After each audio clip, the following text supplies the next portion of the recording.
A very good morning to you and welcome to the news at 7. I am Iberi Ugonna. In the headlines this morning, National Emergency Management Agency NEMA team arrives in Anambra ahead of reports of impending flood disaster. All telecommunication operators in the state to undergo compulsory recertification within 2 weeks. Federal government bans state-owned salaries from the final batch of Paris Club reformed. On the foreign scene this morning, Russia launches largest war games in eastern Siberia. Now, details of the news. The National Emergency Management Agency has arrived at the state to ascertain state government's preparedness towards the impending flood. The team, led by the Director of Research, Planning and Forecast, Mr. Vincent Owen, emphasized that from statistics at their disposal through the Nigerian Hydrological Services Agency, the flood is inevitable. They were received by the State Deputy Governor, Dr. Nkemo Okeke, who assured of state government's preparedness for emergency. Government House correspondent A.J. Kavana tells us more. According to Mr. Owen, the visit is necessary because all the indices they had in the 2012 flooding have all played out as the water level keeps increasing by the day, reiterating that 12 states connecting to rivers Benue and Niger have been placed on alert, calling on them to move the inhabitants of the flood-prone areas immediately. He said that they discovered that Kogi state government has evacuated affected communities to higher grounds and IDPs in anticipation of the flood, stressing that apart from ascertaining the preparedness of Anambra state government, they are in the state on sensitization campaign as well as to identify grounds where people and property can be moved. There's a need for equipment holding of very critical stakeholders to be identified so that we have something like an inventory of various equipment. For instance, if we have newer, how many boats do they have? The military, what do they have?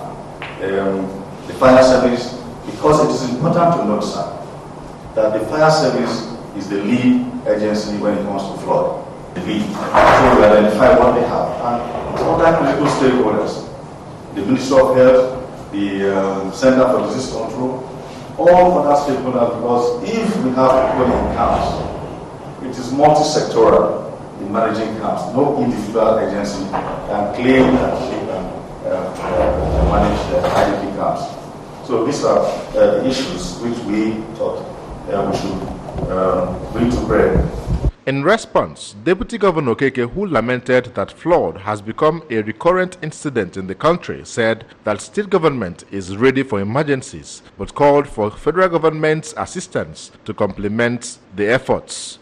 The Deputy Governor further assured of state government's support and cooperation through the State Emergency Management Agency and expressed optimism that the 2012 flooding will not repeat itself. But my concern is also what is the federal government doing? I mean, in terms of support. Talk is cheap. We need action. We need materials that we can add to what we have, for support. Because we have standby IDP camps. We have where people will go in terms of emergency, but these camps need to be cleaned, need to be refurbished, they need to be equipped with materials people will use, food items, whatever the case is. I mean, I think the state emergency agency has that at least. We want you to bring your own to bear, bring your own materials. Let's not keep on talking. Also present to receive the NEMA team were the Secretary to the State Government, Professor Solochukwu Lebelo, and the State Emergency Management Team led by its Executive Secretary, Chief Paul Odenigbo, among others. From the Government House, Oka, Ejike Abana, ABS News. Meanwhile, the newly appointed board member representing the Southeast region of the National Boundary Commission, Abuja, Mrs. Ugonnanan Uzokalo, has arrived at the state on a 2-day familiarization visit. As it's customary, Barrister Uzokalo paid a courtesy visit to the Deputy Governor, Dr. Nkemo Okeke, who was the chairman of the State Boundary Committee. Government House correspondent A.J. Kavana again filed the reports taken from here. Receiving the august visitor, Deputy Governor Okeke said the state is committed to settle all outstanding boundary issues with neighboring states. Dr. Okeke congratulated the new board member and emphasized that settlement of boundary problems is a process, while decrying the level of such disputes, which in most cases are not necessary. It's good to have you. I know, like the gentleman mentioned, I was there when you guys were elected. Of course, there's so many issues with boundary. There's always a problem with land problem between neighbors, between communities, and we keep on having issues. We'll try as much as we can to solve these problems. What happens, as far as I'm concerned, is it's a process that continues. Mrs. Uzokalo, a barrister at law, said the visit will enable her garner first-hand knowledge of all boundary issues affecting Anambra State, a visit she said will be replicated in other states of the Southeast region. She cautioned against boundary crisis, adding that as a strategy, she will introduce a project called Say No to Boundary Crisis as one of the strategies aimed at charting the need for peaceful coexistence between neighboring states. That's why I'm here, to familiarize myself with the state's boundary committee members and now institute the strategy we are going to use. It's going to be a collaborative effort. It's not only me. So that's why I'm here. A closed-door meeting between the team and the deputy governor later ensued as the ABS later gathered that top on the discussion table are major areas of dispute existing between Anambra and Imo State, including Osamari Forest Reserve versus Oguta, Umushu versus Umualaoma, and Oga versus Apollo, spanning a distance of 85 kilometers. A recertification process for all assets of telecommunication operators in the state will commence within the next 2 weeks. The chairman of the State Physical Planning Board, Mr. Chike Maduekwe, who disclosed this after a meeting of the board at the corporate headquarters in Awka, said the recertification exercise will focus mainly on the mast and right-of-way of the operators. Correspondent Ken Nechikwo was there and now tells us more. According to the chairman of the board, Mr. Maduekwe, the directive has become imperative as it was observed that there is no comprehensive record on the telecom operators, and as such, they do not operate with the requisite approvals and permits, with masts set up indiscriminately across the state. The development, he noted, does not only constitute a challenge to government's efforts at effectively planning the state's physical space, but also denies the state its due revenue. The Physical Planning Board chairman, who noted that Governor Willie Obiano has directed the board to collaborate with the telecom operators to deepen broadband access in the state, said the envisaged outcome will be improved processes in key sectors of the state economy, such as education, health, commerce, among others. Thank the governor for his support. His support has been, the kind of support he has given us in these last 6 months is unprecedented. And he has demonstrated it in not just verbal ways, but also practical ways, in terms of giving us the institutional support, material support we need to do our job. The general manager of the board, Mr. Victor Boko, said the board has in the past 6 months taken giant strides towards achieving its mandate of transforming the state's physical outlook, highlighting the removal of the marine slum at Onitsha as a major effort that created conducive environment for citizens of the area. We are obviously committed, and not only being committed, we want to thank His Excellency, because His Excellency has so much empowered us. Like I said severally, we have our offices in the 20 local government areas, and he has provided vehicles, and more vehicles are going to come, because our job is development control and we need to be moving around, and His Excellency has promised to bring more vehicles. So with all this support from His Excellency, we are good to go. The board also, during the meeting on the directive of Governor Obiano, entertained a presentation from the state chapter of the Nigerian Institute of Town Planners on achieving effective fiscal planning administration in Anambra State. Making the presentation, the state chairman of the institute, Mr. Joaquin Olase, advocated the use of core professionals in the administration of the board to ensure that best practices are upheld in its operations, while insisting that the fiscal planning board in the state, which is backed by law, remains an independent establishment of government and continues to execute its functions of planning the state's physical space and assigning permits to developers. In Oka, I am Kene Chukwuofoma reporting for ABS News. State government has commenced palliative works on the failed portion of the Umuopu-Oka axis of the Enugu-Onitsha Expressway. The government has equally ordered for immediate commencement of palliative works on the Tazan Junction and Mbemena axis of the Onitsha-Owerri Road. Works correspondent Ngozi Obileri was on the entourage of the team that monitored progress of work on the Umuopu-Oka axis and now reports. The inspection team was led by the Commissioner for Works, Engineer Marcel Ifejofo, accompanied by the Permanent Secretary of the Ministry, Mr. Emeko Ohuoha, and other directors in the ministry. The team's first point of call was the Umuopu-Oka axis, where massive work was ongoing.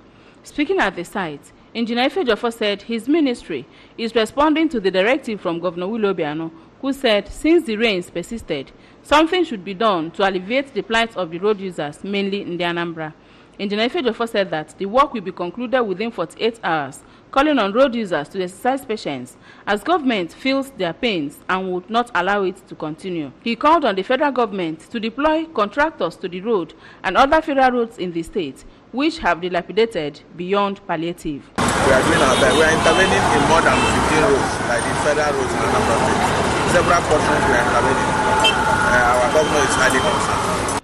The project manager, Mr. Tony Francis, said they were mobilized by the government to put the road back to use, promising to deliver on schedule. Anambra State Ministry of Works, they gave us this place to make it operable because it's a very bad area and even the big trucks cannot pass from here. So by the end of this day, everybody can pass this road. The team also inspected the dilapidated portion of Mbemena and Tazan axis of the Onitsha-Owerri Road, where the commissioner said that work will start immediately. From Tazan axis of the Onitsha-Owerri Road, I am Ngozi Obileri for ABS News. The traditional ruler of Aguleri in Anambra East local government area of the state, Eze Christopher Idigo, has praised the management and staff of Anambra Broadcasting Service ABS for promoting the word of God through programs on radio and television channels of the network. Eze Idigo particularly praised the program Gospel Trivia presented by Ifeanyi Nachukwu, which airs on ABS 88.5 FM Sundays by 8:15 a.m. as one of those programs he is addicted to, saying that the program not only helps him refresh his knowledge of the Bible, but also challenges him to read the Bible. He said he realizes that the program requires sponsorship and support, which is why he has been supporting the program by donating recharge cards, telephone handsets, and other gifts to winners on the show, thereby donating a set of microwave for the next winner of the show, and said he will continue to support the show. Receiving the gift, the Managing Director and Chief Executive Officer of the ABS, Nze Uchenwara, thanked Eze Idigo for all his supports to the station, not only by sponsoring Gospel Trivia. He described the traditional ruler as a loyal fan of ABS programs, particularly, and used the occasion to call on the Anambra and corporate organizations to take a cue from what the traditional ruler has done by partnering ABS through the sponsorship of its many exciting, educative, and entertaining radio and TV programs. And moving on to the foreign, saying the federal government says states must clear the backlog of salaries and other related staff arrears before they would be able to assess the remaining $2.69 billion Pari Club refund. The Director of Information, Federal Ministry of Finance, Mr. Hassan Dodo, said the federal government would commence phased payments of the refund to the states once the condition and several others were met. Mr. Dodo clarified that states must clear amounts due to the Presidential Fertilizer Initiative and make commitment to clear matching grants from UBEC. Recall that the issue of Paris Club loan over deduction had been a long-standing dispute between the federal government and the state governments dating back to 1995. In response to the dispute, President Muhammadu Buhari directed that the claims of over-deduction should be formally and individually reconciled by the Debt Management Office. This reconciliation commenced in November 2016 as an interim measure to alleviate the financial challenges of the states during the 2016 recession. The president had approved that 50% of the amounts claimed by states be paid to enable them clear salaries and pension areas. Still on the foreign scene, Russia has launched its largest war game since the Cold War, with hundreds of thousands of troops, including Chinese soldiers, taking part for the first time in eastern Siberia. The massive military maneuvers come as tensions between the West and Russia have intensified to the highest level since the days of the Soviet Union. The drills have been condemned by NATO as a rehearsal for a large-scale conflict dubbed Vostok 2018. The war games involve more than 300,000 troops, 36,000 tanks, 1,000 aircraft, and 80 warships and support vessels. Russia's defense ministry broadcast images of military trucks being transported on trains, columns of tanks, armored vehicles, and naval vessels on the move, and combat helicopters and fighter aircrafts taking off. The ministry said the main aim was to check the military's readiness to move troops large distances, to test how closely infantry and naval forces cooperated, and to perfect command and control procedures. Later stages will involve rehearsals of both defensive and offensive scenarios. Russia said 24 helicopters and 6 jets belonging to the Chinese Air Force had moved to Russian air bases for the exercise. And on entertainment news, after a controversial troll following actress Beverly Osu's non-picture, the woman in the eye of the storm has come out to set the record straight. Beverly Osu has been replying trolls of comments who had a busy day calling her out over the controversial non-photo shoot in which she is spotted smoking. The controversial photo shoot was for a cover of a fashion magazine, Taylor Life magazine. Replying her critics, she said, unquote, "I was born a practicing Catholic, so I know and take your faith seriously. People should rather worry and pray for the hundreds of thousands of innocent victims that are raped and abused by priests all over the world, particularly over 1,000 victims raped by 300 priests in Pennsylvania, than worry over a photo that is mere work of art." End of quote. And now for sports news, an Arab club Champions Cup football match between Algeria's USMA and Iraq's Air Force clubs was abandoned after the Arabians walked off the pitch in protest at chants praising Saddam Hussein, the former Iraqi president. Host team Musma was leading 2-0 when the Iraqi side decided to exit the field of the 72-minute of the return leg of the Arab Champions League fixture. The team and the accompanying delegation said the chants by the Algerian fans amounted to the sectarian hate speech. The head of Iraq's Football Federation, Abdul Khalik Massoud, threatened to resign from his post as deputy of the Union of Arab Football Association. Football fans from both Iraq and Algeria took to social media to comment on the unexpected turnout of events. Meanwhile, Iraq's foreign ministry summoned Algiers' envoy to Baghdad to demand clarification on the incident. In a statement, Ahmed Majouab, the ministry spokesman, called on Algerian authorities to avoid anything that would provoke our dear people by praising Saddam's hideous dictator regime. And that's it on News at 7. Remember that you can listen to news and programs on ABS from any part of the world by logging onto our website, www.absradiotv.com. Like us on Facebook at www.facebook.com/ABS Radio Television. You can also follow us on Twitter and Instagram at ABS Radio TV. And just before we go this morning, the main points again: National Emergency Management Agency NEMA team has arrived in Anambra ahead of reports of impending flood disaster. The team is visiting states connected to rivers Benue and Niger to assess their levels of preparedness. All telecommunication operators in the state is to undergo compulsory recertification within 2 weeks. Federal government has banned states owing salaries from the final batch of Paris Club refund. On the foreign scene, Russia has launched largest war games in eastern Siberia. And that's the size of our package this morning, as read by Iberi Ugunda. Many thanks for joining us. Good morning, Anambra continues shortly. Don't go anywhere.